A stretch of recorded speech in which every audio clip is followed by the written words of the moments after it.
The night was unusually quiet.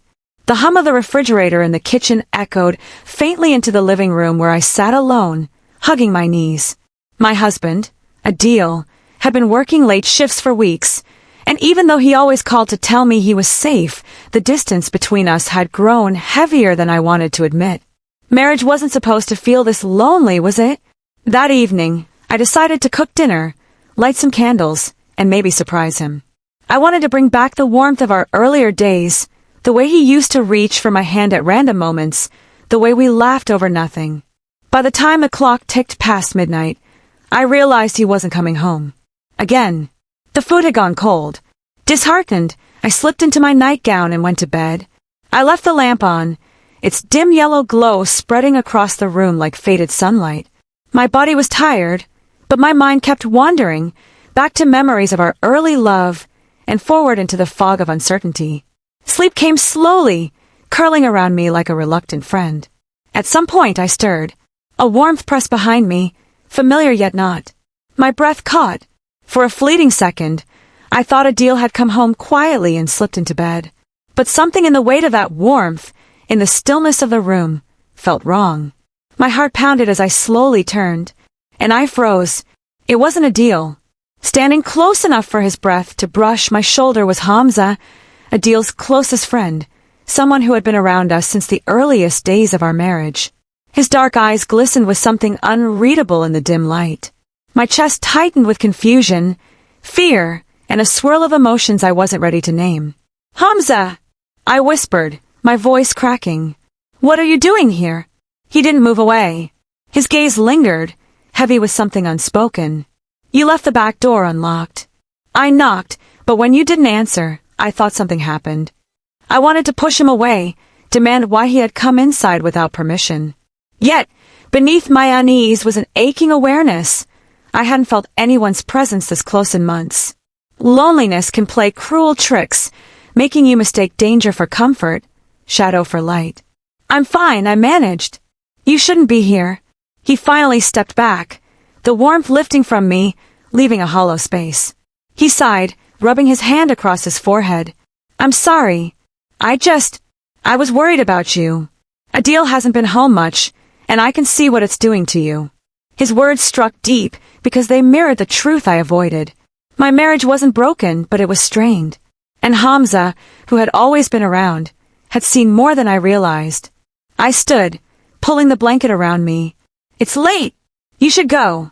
But as he turned toward the door, his voice softened. "You deserve more than being left alone every night." Those words lingered long after he was gone. They echoed in the silence, in the empty bed, in the cold food waiting in the kitchen. I tried to shake them off, convincing myself that he meant them as a friend. But something inside me had shifted, because for the first time, I wasn't just missing Adil. I was questioning him. The following days blurred.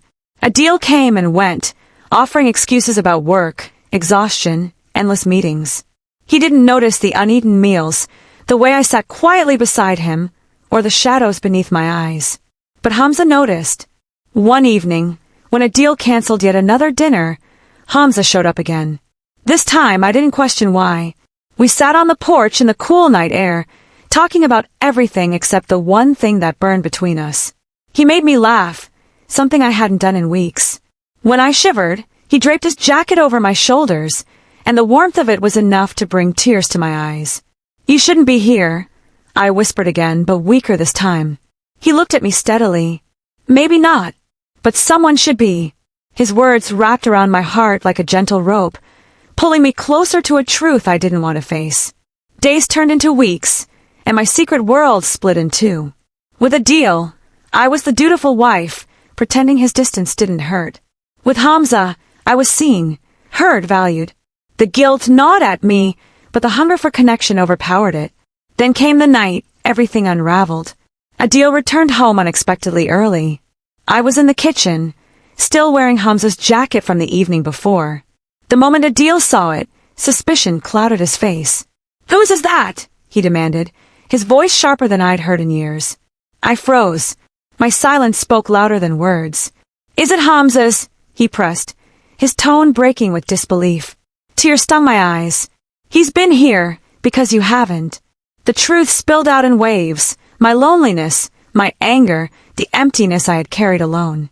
I didn't confess to betrayal, because nothing had happened beyond words and presence. But even that was enough to shatter the fragile trust between us. Adil's shoulders sagged as if I had struck him. "You could have told me," he whispered. "I tried. I cried. But you weren't listening." The silence that followed was heavier than any argument.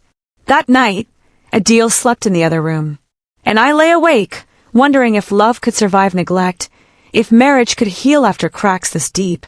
In the days that followed, Adil tried harder. He came home earlier, asked about my day, even suggested we take a trip together. But something had changed in me.